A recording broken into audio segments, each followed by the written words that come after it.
living presence of the universe.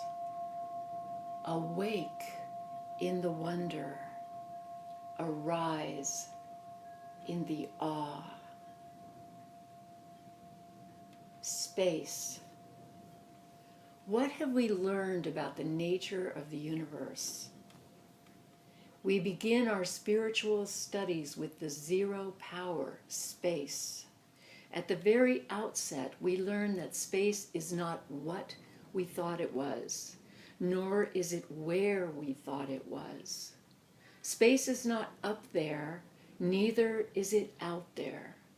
As it turns out, space is above us, below us, all around us, and inside us. We have learned that all things, such as our bodies, and all we can see, hear, smell, touch, and taste, are composed of a minuscule amount of matter, such as protons, neutrons, and electrons, and a vast amount of space. Until very recently, we believed space was empty, void. Now we know that space is full with particles and energies, and that as we develop ever better instrumentation, we can increasingly discover worlds upon worlds, both within and beyond. Further, we have learned that who, until recently, placed ourselves in a position of dominion over our exceedingly circumscribed world are inhabitants of what Carl Sagan called a pale blue dot. We have learned that we are inhabitants of what Carl Sagan called a pale blue dot. We have learned that we inhabit this dot, which in turn inhabits a fathomless cosmos comprised of hundreds of sextillions of galaxies, each of which contains billions of stars. Even our sun, our home star, is not the superstar we once imagined, though she or he is nonetheless our star and very dear to our hearts. Our sun, in fact, is a relatively minor G5 star, one among billions, radiating bravely way out on one of the two arms of a very modest, though absolutely gorgeous, little spiral galaxy. Because of scientific discoveries, our sense of what and where have been entirely altered. But what about our sense of who? Who are we, really? And will anybody help us now that we feel we may be zooming off course? The question could be raised: if every single person in Sao Paulo, Brazil, cried out for help as loud as they could at the same time, would anybody hear? Would anybody care?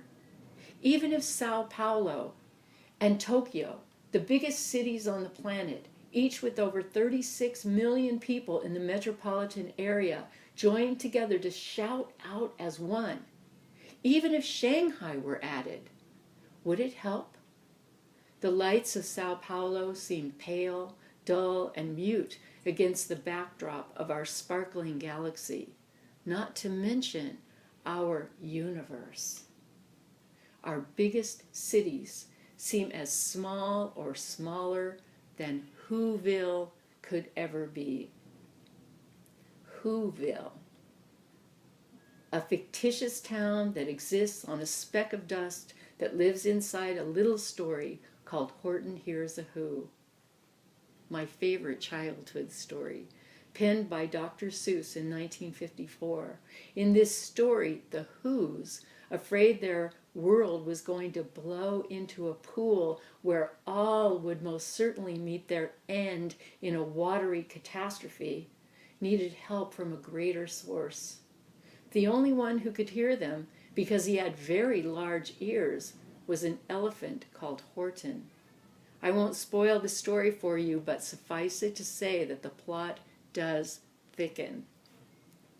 In all the universe, our little home, Earth, is not much to speak of, and yet she and we, who arise out of this very essence of her energies and substances, those that were generated at the outset in the body of the sun, our star, are permeated with the same powers that vitalize the whole of the universe. These powers permeate space, which could be called the zero power or the pan-original field, because space is the all-originating field of the body of the universe. We are made of earth properties. Earth is made of properties of the universe. This means that by extension, we ourselves are the living presence of the universe, imbued with universal powers, those which comprise the universal operating system. You contain all these powers. You are the universe. You are the living presence of the living universe. Awake in the wonder. Arise in the awe.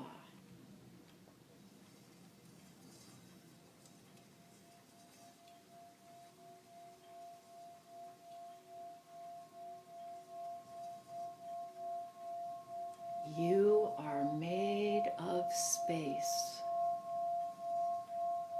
You contain the properties of space.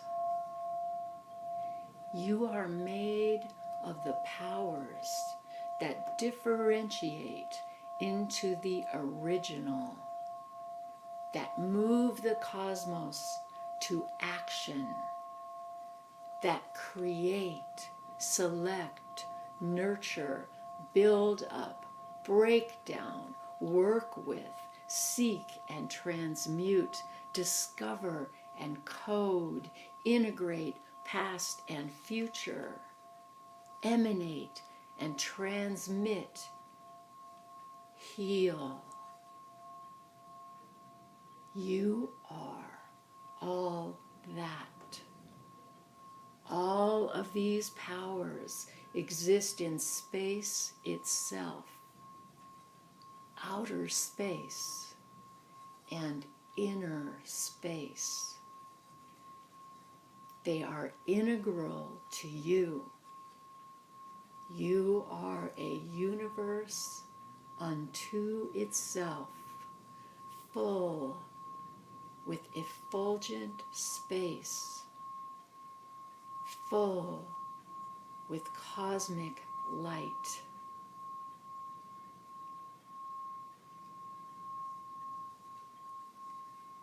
Feel how supported you are by Earth.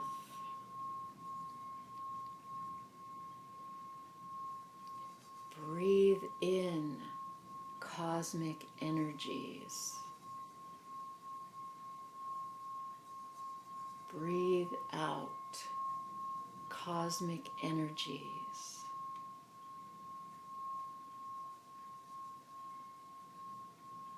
Breathe for a long, long time until you become the cosmic energy of the universe. Breathe with the cosmos until you feel throughout your whole being you are part of the continuum of the infinite creative cosmos.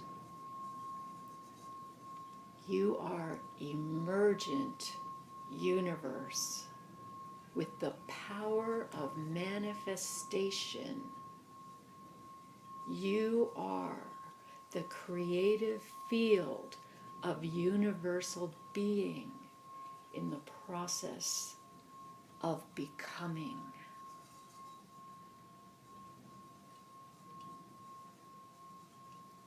Now, imagine that the universe is divine.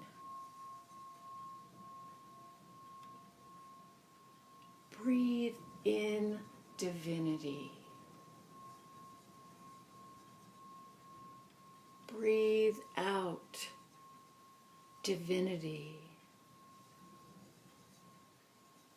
Breathe in divinity until you become the divine flow of the divine universe.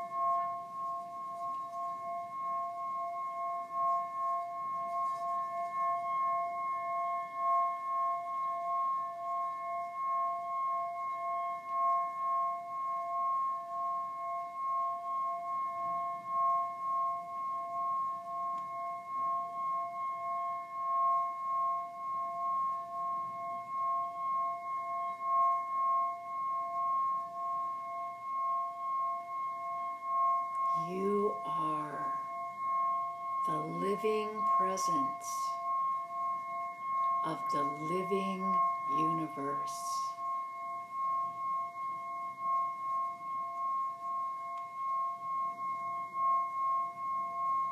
Awake in the wonder,